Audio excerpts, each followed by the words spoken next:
She gets attacked by pterodactyls. It's a whole situation. If Bear Grylls was a hot orc, it would be this man. She's got a crusty ass sister, and the cover for this is like actually criminal though.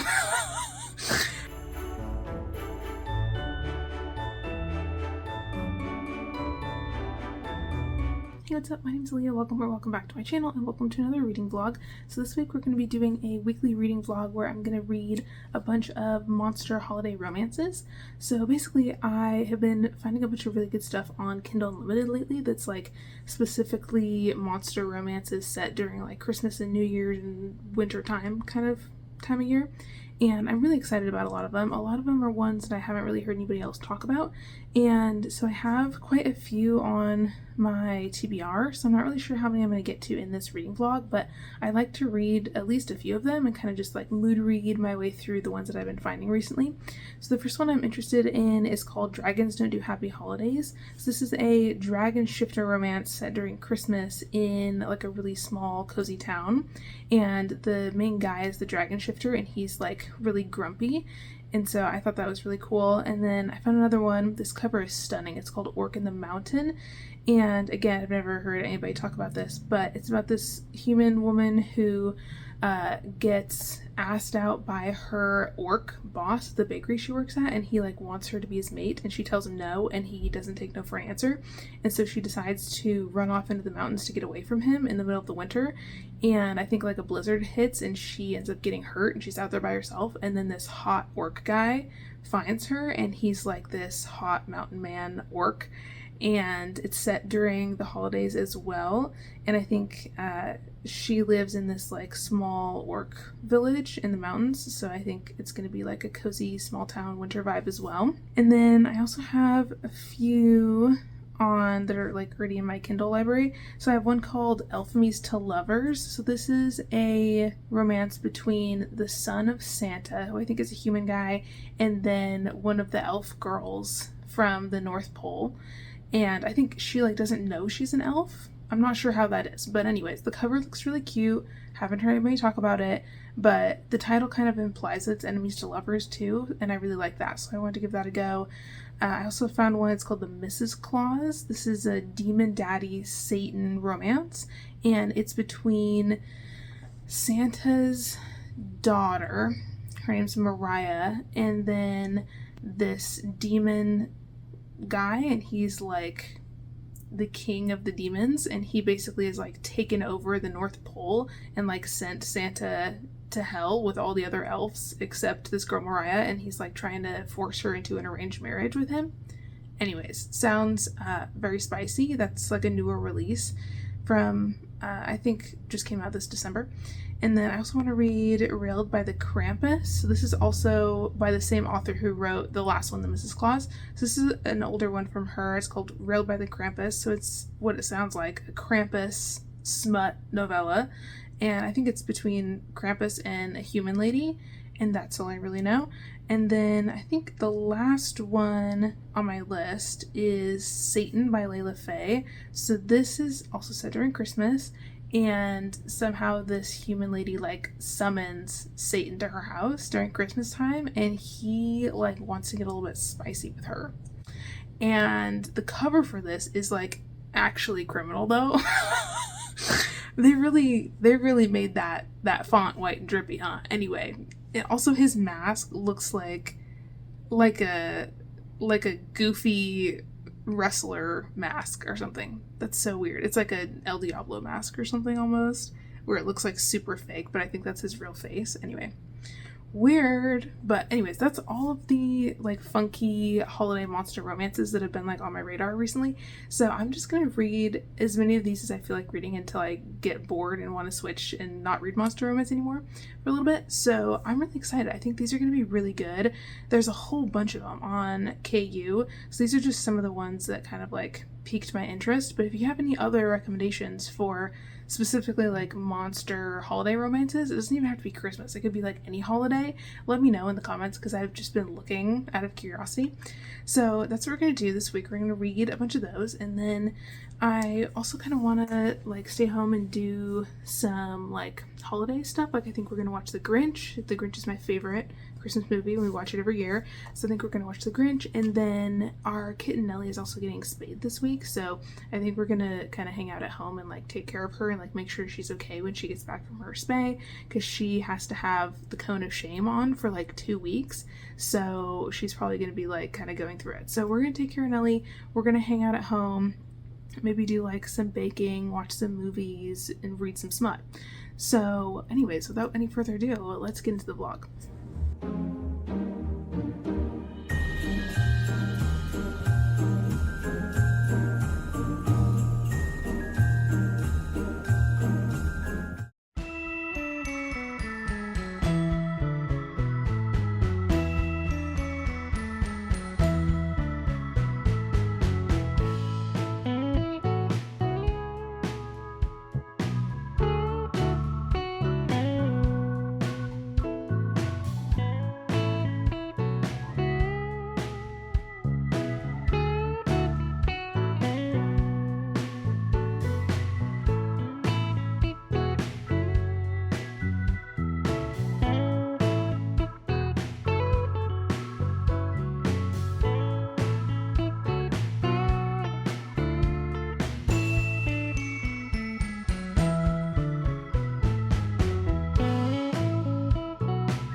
Rigby?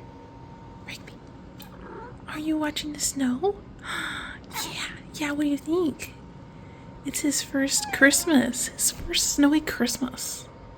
Oh my goodness, look how big those legs are. Yeah, what do you think? Is it kind of cool? Yeah. Yeah, you think so, huh? Good stuff.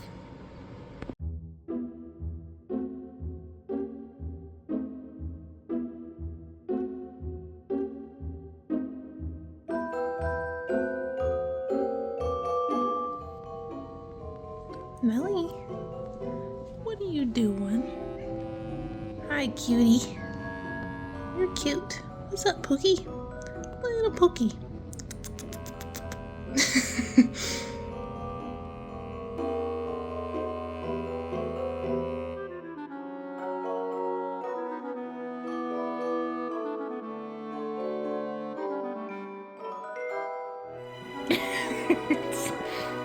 Nellie, what are you doing, Pookie?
Hello, welcome to another sleepover. So I have a big reading update for you. So I finished 2 books since I talked to you last. And the first one was The Mrs. Claus, which is a super smutty little Christmassy novella. And we're following Mariah, who's the daughter of Santa Claus. And it's set at the North Pole, where demons have taken over the North Pole and all of Christmas and basically sent Santa, her father, and all the other elves to hell. I will see you in hell! And as it turns out, this Santa is not a good guy, and has basically like been a total asshole to Mariah and like ruined Christmas in his own way before the demons even got there. And then this demon guy came in who's like the king of the demons, and he is like running the show now. And it's kind of strange because we get thrown into this novella in what feels like the middle of the story, and basically this girl Mariah has just had like an attempt on her life from one of the like second in command demons who's like the son of the demon king guy, and he tried to kill her, and then she caught him hooking up with her like only friend. Stab, stab, stab, sting, sting, sting! What are you doing? I'm squeezing lemon into your wound! Who's like the only other elf that didn't get banished to hell. And so she feels like super betrayed, and she's super freaked out because she feels like that guy's trying to kill her. And so she goes and hides in the Demon King guy's office and waits for him to come back because he's like running around playing Santa and stuff. And it's like Christmas Eve at this point, I think. And so he's like gone. So she goes to his office and like gets drunk and falls asleep on the rug. And she's like waiting for him to get back because in the whole like North Pole takeover situation, they signed some kind of like contract. And this is the part where it's like gets kind of muddy, and I was really interested in this part of the plot, so I kind of wish it was like fleshed out more. But basically there's a clause called like the Mrs. Clause in their contract that says something about like if anybody has like an attempt on her life or anything, then there's this clause that she can enact whenever she wants, but it requires her to marry the like Demon King guy, because originally she was set up to marry this guy's the son who tried to kill her. And it's kind of weird though, because it says that like she and the Demon King guy have all this like past banter and stuff, and she's kind of like into him but doesn't want to admit it, and he's also like kind of into her too, and he like put the clause in there on purpose, and he kind of jokes about it, like says he just did it to like be funny, when in reality he like did it because he was really hoping that they would get together. Anyways, so I wish that it would have been like a longer novella and we could have seen the beginning of their relationship, or like had the whole contract thing fleshed out more and gotten to see like their banter more and gotten to see them together in like Santa's workshop when they're like, you know, accidentally touching each other and like joking and messing with each other and stuff, because it references that, but it would have been cool to like see it on page, because then the rest of the novella is basically like him agreeing to the bargain, and they have this like little demon ritual thing that they do that makes them like married, and then they have all of these like spicy scenes because they have to do all these like steamy rituals in order for their marriage to be like official. So anyways, it's super smutty, but it's also really fun, and they do have really good banter and they're really cute together. And the demon guy is kind of cool too, because he's like a big huge red demon with horns and she's an elf, and so the monster element there was kind of cool too. But I like the setup of it. I just wish it was like fleshed out a little bit more. So I'm gonna give that one a 3. It was fun. It was very spicy, big Christmas vibes. And the demon guy also has like a tattoo and like these demon marks on him and all these things. So he's kind of cool and entertaining as well. So anyways, I like the demon stuff. I liked Mariah. She was sassy and spunky and stuff, but also like had her own trauma stuff from her dad that she was like kind of dealing with as well. But it was good. I felt like the part that we got thrown in at wasn't super like well explained, and it felt like the author almost like started writing a story in the middle, which is a mood because I've done that before when I write stories, but it was like you needed the beginning in order for that part that we started at to like really make sense. So I feel like maybe if I read it a second time I would have a better understanding of what was going on, but yeah, it just needed to be like fleshed out more into like a fuller story, and then it would have been super good because I wanted to know more about how the demons like took over the North Pole and like why there was lawyers involved, if it was like a takeover. Anyways, I have questions, but whatever. We're here for the smut, and the smut delivered. So I'm gonna give that one a 3. It was good, but like not my favorite I've ever read. And then I also started reading this other one that I found on Kindle Unlimited that I'm obsessed with. It's called The Orc in the Mountain, I think, and the cover is so stunning. And so we're following this girl. Her name's Roxy. She's a human, and basically she had like a rough breakup, and she was kind of going through it and kind of felt like she had lost herself, and so she decided to move to this like little orc village that's like mostly orcs, but they do allow humans to live there as well.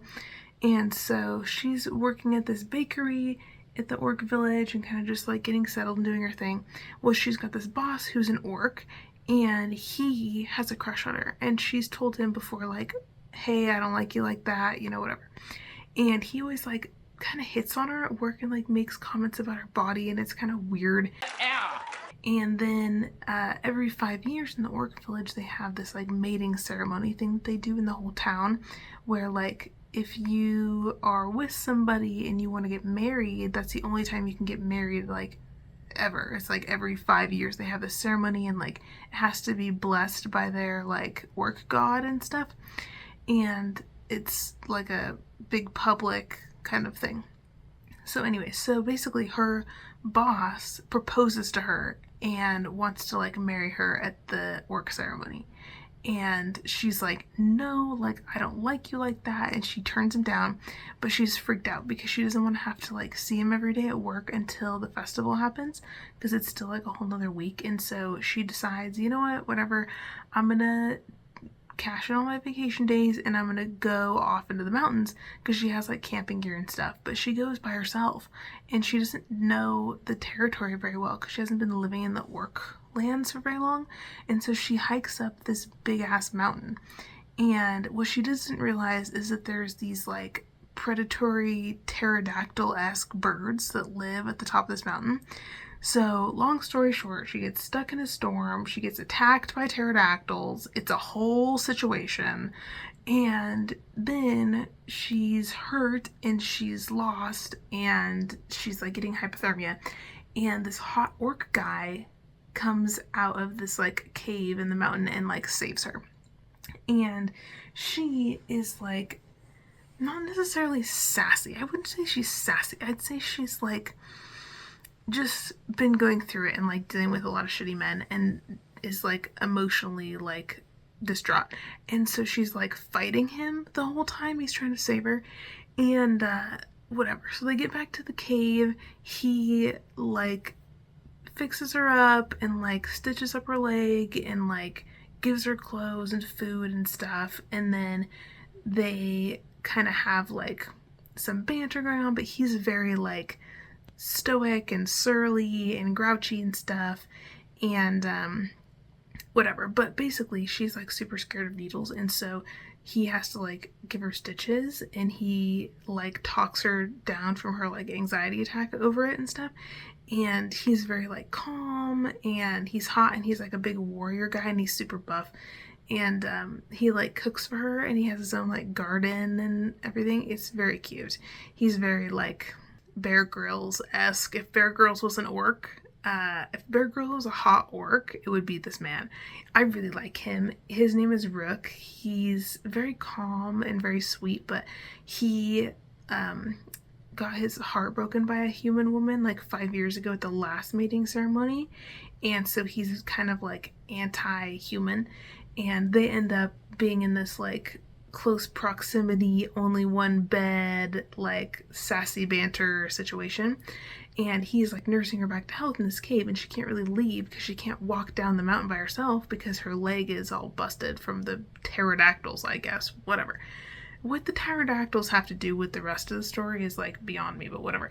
So anyway, so they have this really cute romance, and also they're both starting to like feel really strong feelings for each other, and it's kind of like you can tell they're like fated mates, and they're both feeling like the mate bond kind of happening, but she doesn't know what it is. She just thinks that she's like into him, and she's like, this is so weird, I've never like felt the need to like stick my tongue down somebody's throat before or whatever.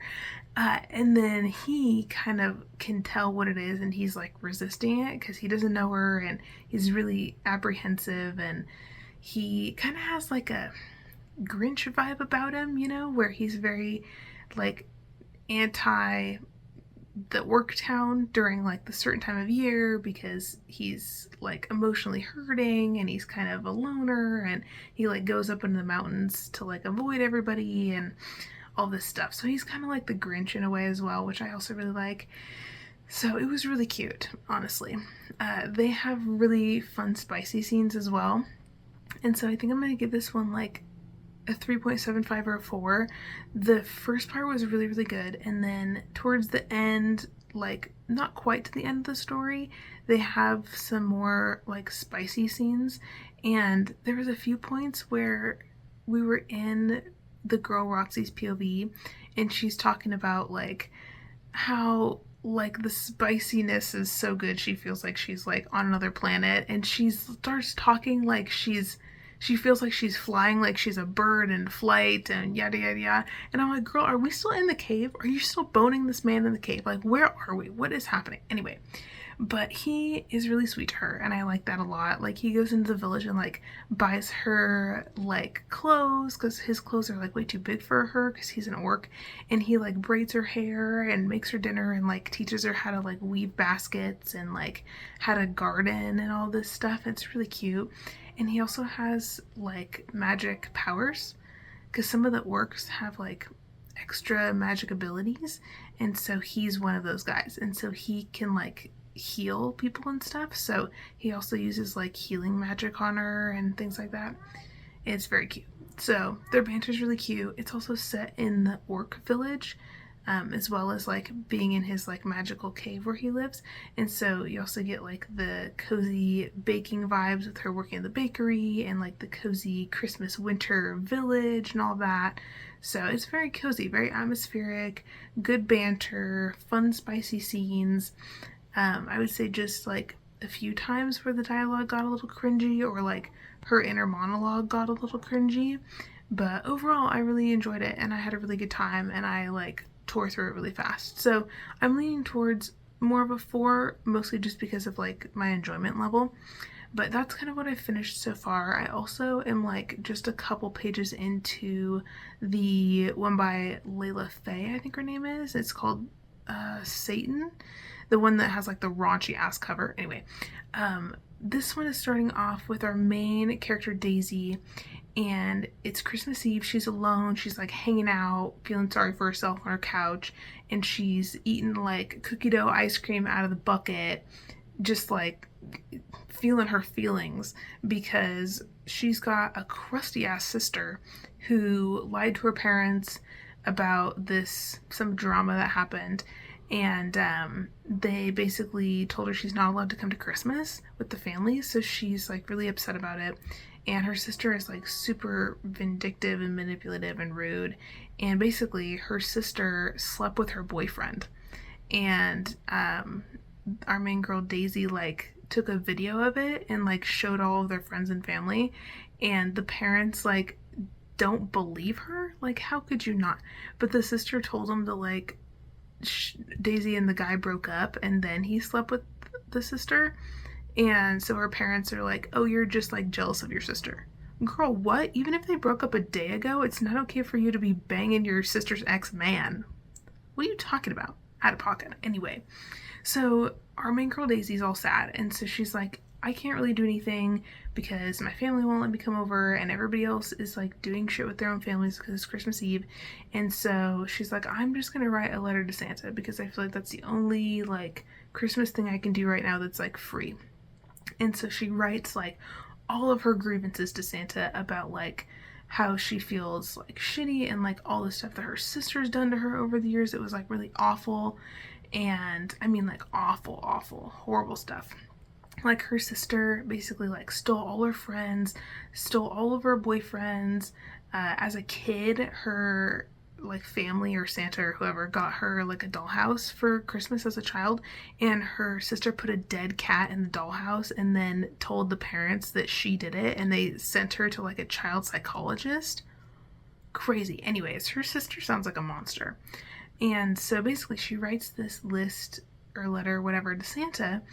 But she is talking about, as she's writing it, that she's dyslexic.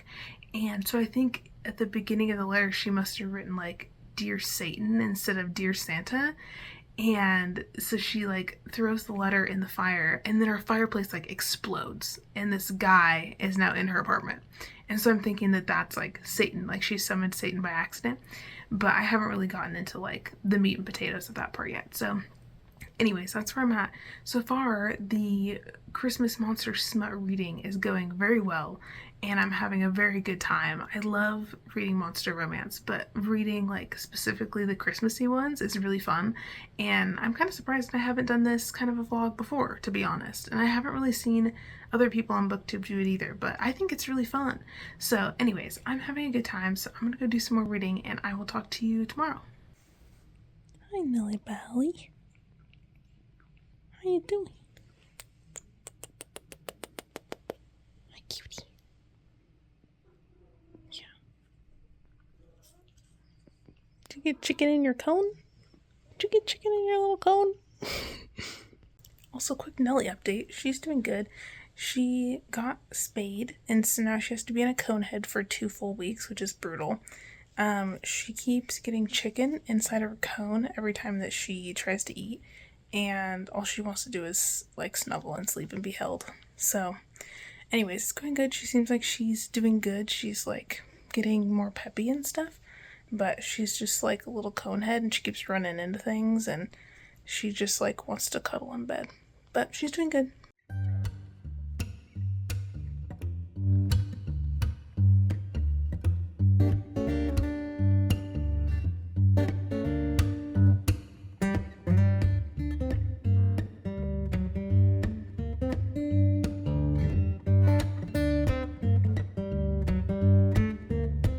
Hello, so I wanted to give you a little reading update. So last night I finished Satan by Alea, and I think I'm going to give it like a 3.5.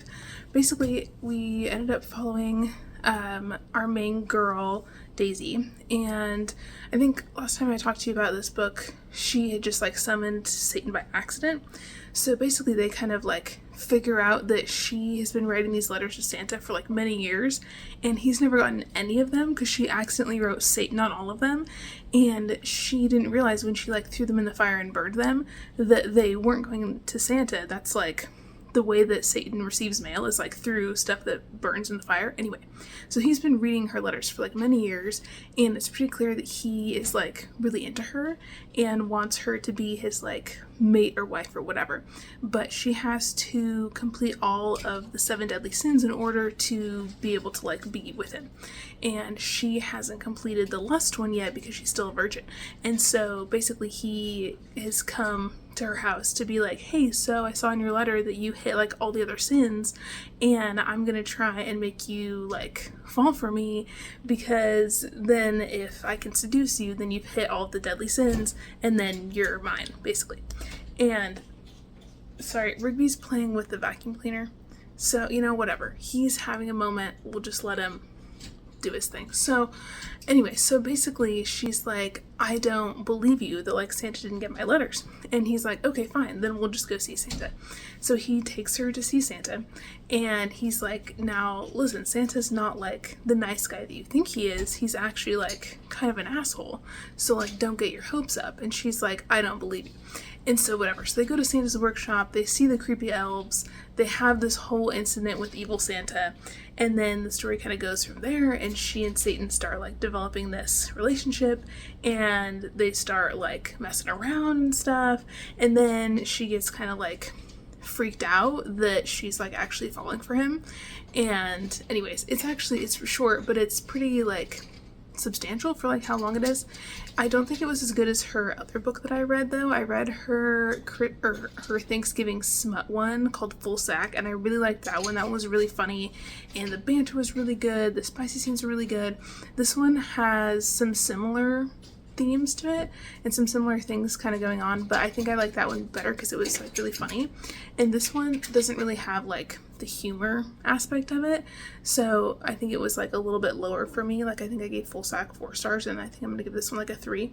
But this one also has something that one had, where the main heroine has like a really bad family, and her sister in particular is like really nasty to her. Like everybody thinks that her sister is like this golden child and thinks that our main character Daisy is like evil or like a bad person or whatever. But really her younger sister has been like blaming her for stuff that she did for years, and the parents never believed her, none of the family believed her. And even when she like talks to Santa, he's like, yeah, well, your sister wrote me letters and said that you did like really mean stuff to her. And our main character Daisy's like, no dude, that's the stuff she did to me. And Santa's like, well, I don't believe you, like the kids would never lie to me in their letters, so like obviously you're like a bad person and you've always been on the naughty list. And she's like, what? Like, dude, no. So like Santa doesn't even believe her. So really, like, one of the only people who believes her is Satan. And so at the end, he kind of like helps her get back at her sister, and it's really satisfying, honestly. And that happened in the other one that I read too, Full Sack, where the main girl had like a really bad family, and the love interest was able to come in and like use his magic and stuff to like kind of make sure that they get their comeuppance. And so I liked that one was in here too, because that's a really cool element that I liked from the other book. So anyways, I enjoyed it overall. It had really good like Christmas vibes too, and there were some like funny scenes, but there was also a lot of spice. So if you're really into spice and you really want some like fun Christmassy read, I would recommend it for that, because I thought it was good. It was a good time. And then I also started the Dragon Shifter one. I think it's called Dragons Don't Have Happy Holidays or something like that. But it's the first in a series, and we're following this guy Flint, who's a dragon. His mom has just died, and I think his mom was a human and his dad was a dragon shifter. And his dad was like not a good guy. I'm not sure if he was like abusive or what. I think like maybe kind of. And so he basically doesn't really have anybody left now, and so he's kind of going out on his own for the first time and like leaving the dragon island where he grew up. And I guess years ago, like people weren't allowed to leave the island, so he doesn't really know like a ton about the world outside of it. His dad like traveled and did stuff for work, so he has like some knowledge, but not like a ton. So he goes to this town that he has heard good things about, that's like a magical town, and it's kind of hidden from like non-magical people, like humans and stuff. And I guess it was founded by like this family of witches, and they like made the town so that all the magical people wouldn't be like persecuted by humans anymore. So he decides to go there and like figure out what he's gonna do. He needs to get supplies for his travels and everything. And then so it's dual POV, so we're getting Flint's POV, and then we're also getting this lady Lizelle, and she's in her like early 40s. She's got 2 kids. She just found out that her husband was having an affair, and then he left him. And so she's decided that she's gonna go back to the same magical town. I think it's called Moon Bay anyway.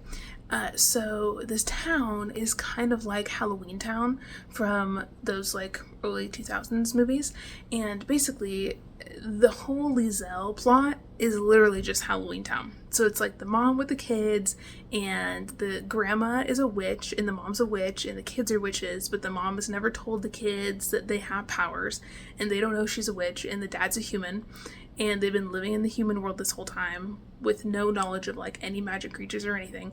And so Lizelle decides to take the kids back to her hometown and move back in with her mom, and her mom is like total witchy mode. They have this like magic house and like a cat and all this stuff, and the neighbor like spelled the chickens so that the chickens would change colors for Christmas. So the chickens are changing like red and green, and the kids are like, what the fuck? And so Lizelle's just like, yeah, so you're witches, and the kids are like, what?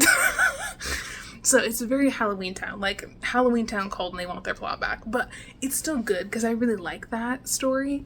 So I think it's going to be interesting to see what happens with Lizelle and then the Dragon Shifter guy.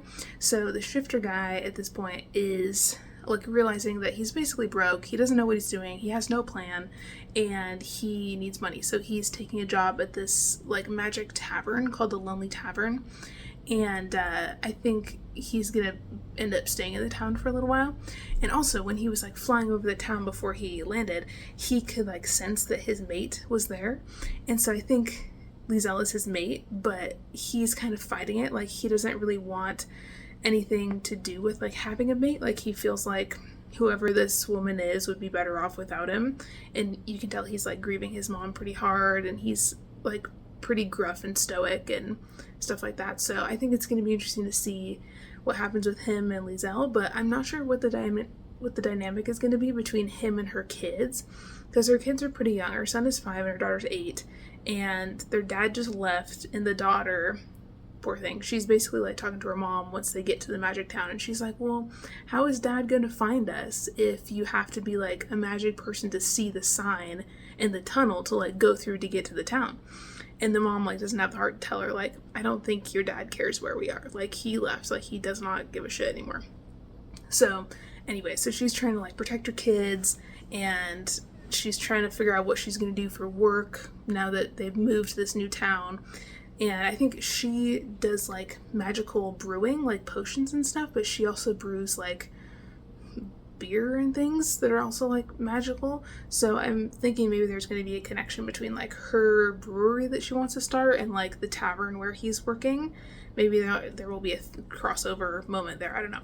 But I'm interested to see what happens with Flint. We don't really know like a ton of specifics about his backstory, but he's pretty like emotionally closed off. So we shall see. But I think that's going to be the last one I finish for this reading vlog, because I was looking at Railed by the Krampus, and I was looking at like the trigger warnings and stuff for it, and that one has a accidental pregnancy, like has to take a magic plan B potion kind of thing, and I don't really love that, especially with like a story like that with Krampus. It's like an immortal being.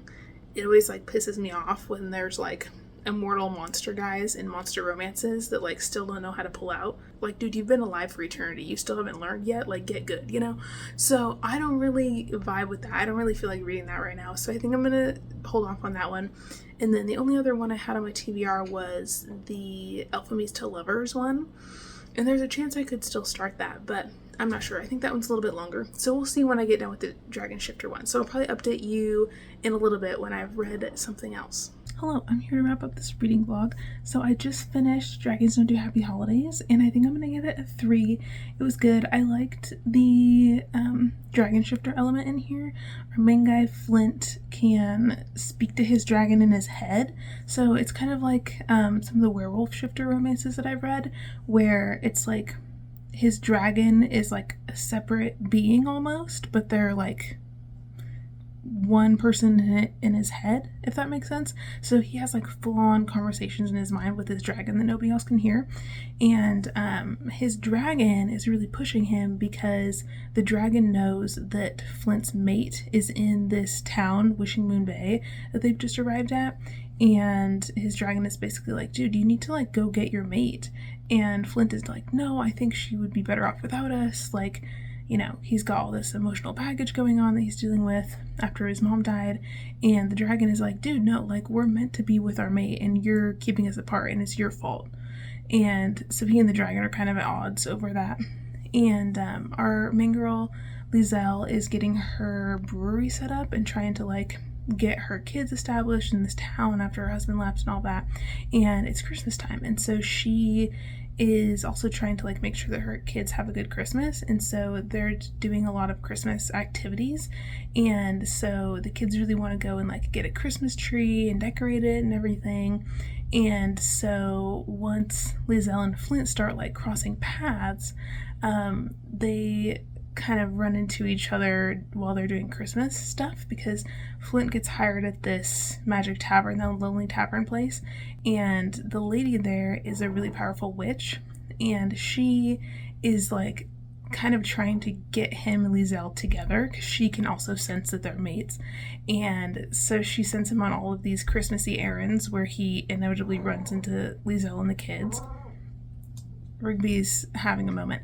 Anyways, So it's really cute, and one of my favorite parts of the book is when Liesel and Flint go into the woods together and get a Christmas tree for her kids, and he shifts into a dragon and they ride on his back into the forest, and he and Liesel like basically use magic to like rip a big tree out of the ground, and then they like strap it to his back when he's a dragon and he flies it to their grandma's house, and they like set it up in the living room and stuff. It's really cute, and he and Liesel have a lot of like tender moments, and he's really good with her kids too, and he like loves the idea of having a family because his family has all passed away and he doesn't have anybody now. And it's super, super cute. He's super sweet to them, and he's like having snowball fights with them in the forest and stuff, and he's super supportive of her like starting her business, and he helps her like gather materials to like make her brews with and things like that, and it's really cute.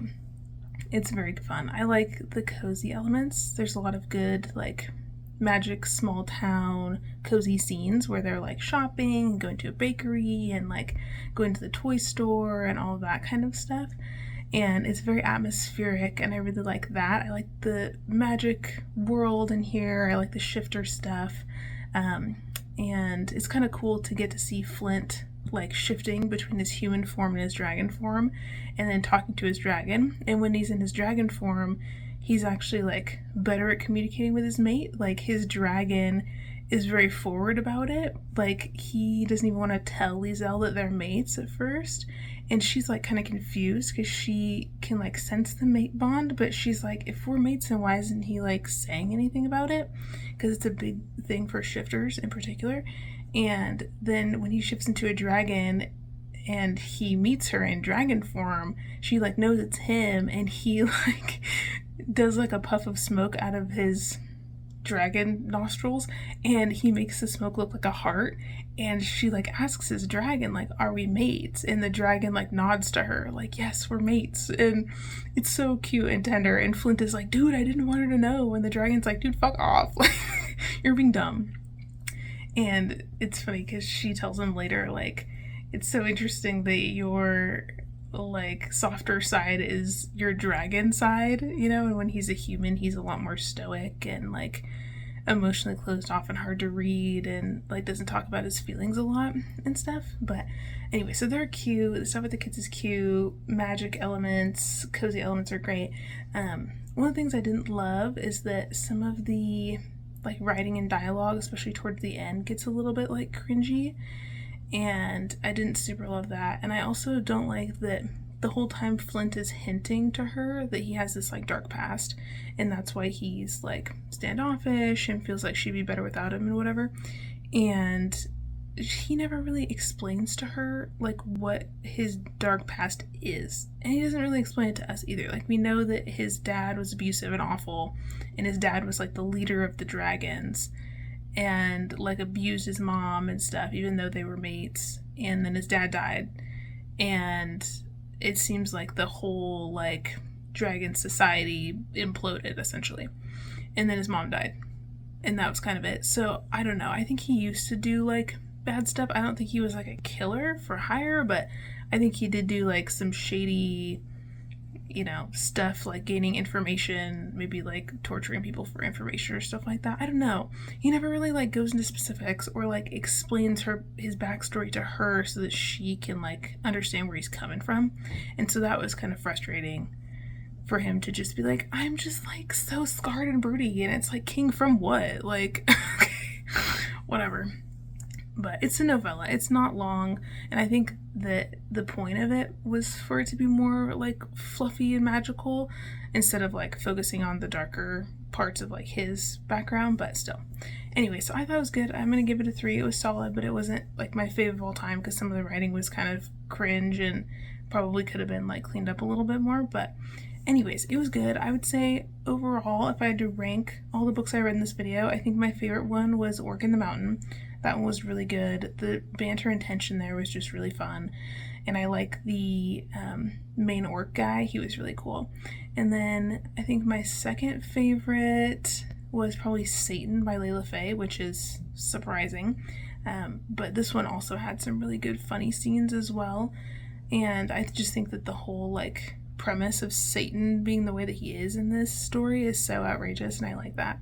And then I think my third fave was probably the Mrs. Claus. That one needed to be fleshed out more, but it definitely had some elements that I liked to it, and it was super spicy, so it definitely delivered on like the Christmas spice for sure. There's a candy cane scene in here that is really something. And then I think the one I would rank at the bottom is probably Dragons Don't Do Happy Holidays. So anyways, I liked everything that I read. So if you made it to the end of this video and you want to leave me a emoji in the comments just to say hi, leave me a little dragon emoji for Dragons Don't Do Happy Holidays. And thank you so much for watching, and I'll see you in another video very soon. Bye!